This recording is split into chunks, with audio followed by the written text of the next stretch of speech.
the past 3 years or so, there have been many new companies emerging into the Android smartphone race. The push for mid-range and high-end smartphones at crazy low prices has grown larger, and that is what LeEco is bringing to the table in the US. The LeEco S3 and the LeEco Pro 3 are just those offerings. They look to once again raise the bar in this space, but can they execute this plan? Let's compare these devices and find out. The LeEco S3 can be compared to something like Honor's 5X, which is the first phone released by Honor.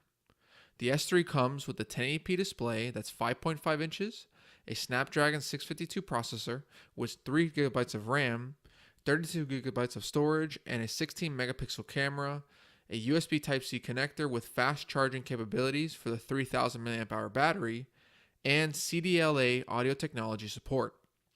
On paper, this is quite the spec sheet. The price, though, is where things get more comparable. The 5X had a release price of $250, but it is now $199 on HighHonor.com. The S3 is available on LeEco's website for $249. If you got the phone during LeEco's first round of promotions, you could have scored it for $149, which is the price I paid for this device. For all intensive purposes, I will compare both devices as if they were $249. The LeEco Pro 3 can be compared to my current daily driver, the OnePlus 3.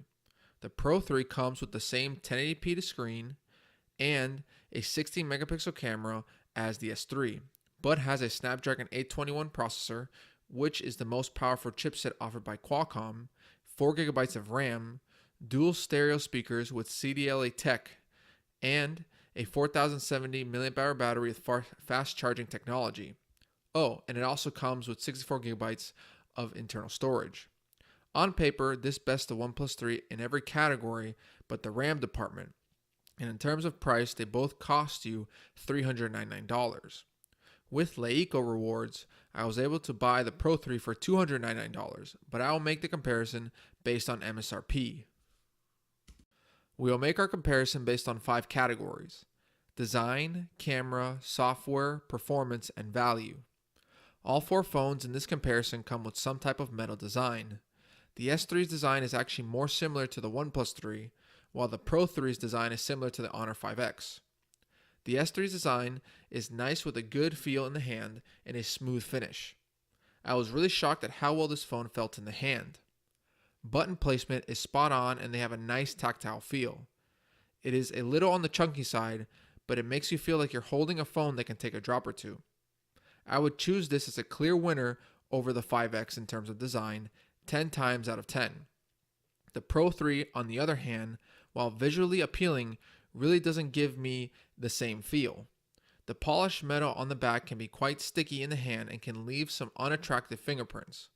I wish they would have kept with the design language of the S3 on the Pro 3, but for this reason, I will give the win to the OnePlus 3 over the Pro 3.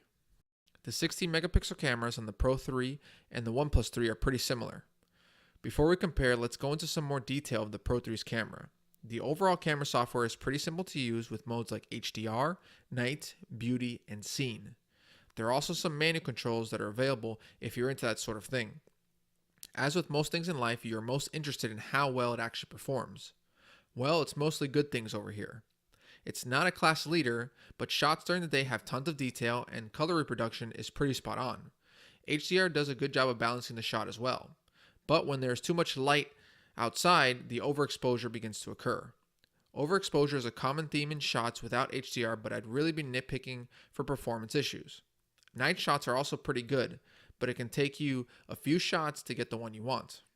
Night mode is probably the best of any smartphone, since you don't need to keep a super steady hand to be able to use it to its full power. It was a really close battle here, but I have to give the edge to the Pro 3's camera over the OnePlus 3 on this one. The S3 has the same camera as the Pro 3, and much of what I said before translates to the S3. I was impressed with the 5X's camera when I reviewed it, but it really doesn't hold a candle to the S3's on this one. We'll peg another victory for the S3 over the 5X on this comparison. Software is always subjective depending on the person you talk to. For example, some people love stock Android while others would rather prefer Samsung's TouchWiz. In LeEco's case, These two phones come with EUI, which is based on Android Marshmallow. This version of Android is actually very similar to that of EMUI on the Honor 5X. There is no app drawer, and it really gives off more of an iOS feel than an Android feel. What there is present is a heavy amount of LeEco bloatware.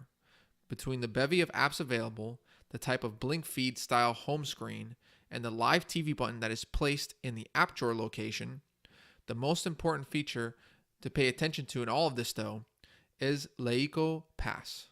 LeEco Pass gives you access to view live content on such channels like the Food Network, Travel Channel, and HGTV.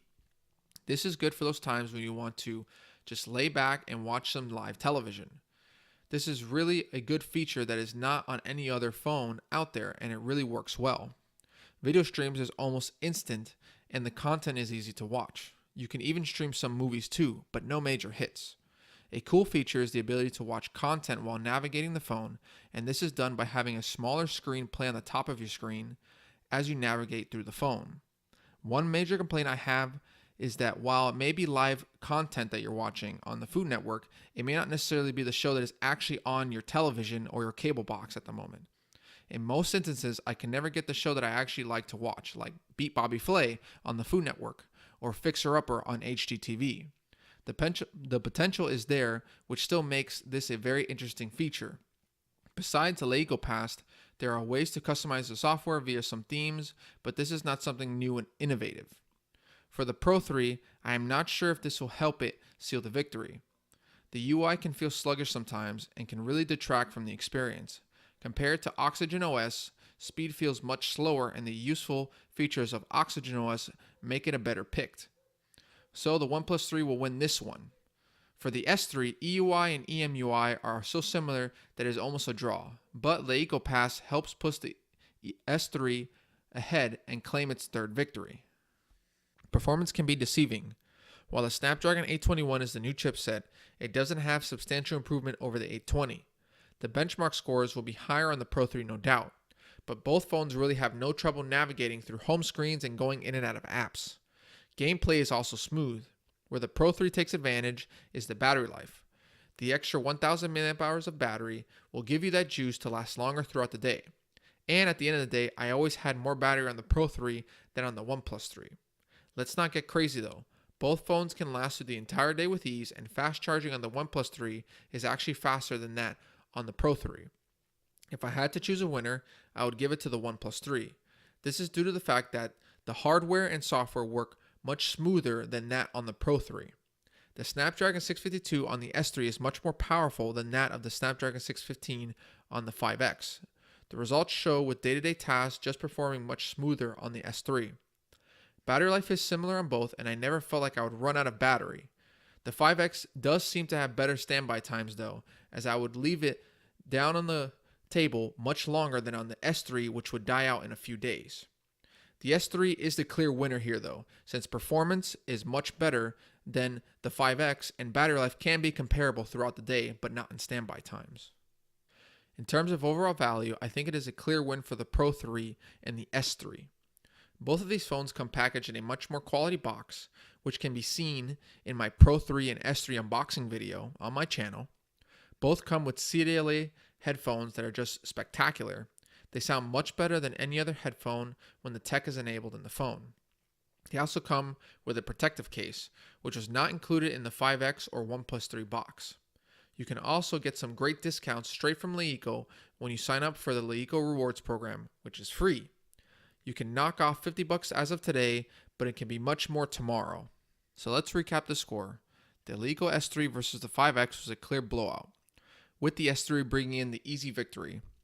This begs the question, why even compare these two? Well, they are both the first mid-rate option released in the US for these two companies, and it is clear that the S3 did a much better job. The LeEco Pro 3 versus the OnePlus 3 was a much closer battle, but the OnePlus 3 came away with the narrow victory, 3-2. You can't go wrong with either phone though, since they are both a better value than that of the Galaxy S7, Google Pixel, or iPhone 7. Whether they are still better when measuring against these categories is a different story, but you will save money and get the same experience. Thanks for watching my review, guys. Be sure to leave a like below and subscribe to my channel for all my future content. If you'd like to start seeing something new on the channel, then be sure to leave a comment below and let me know. Thanks again everyone, and I will see you in the next video.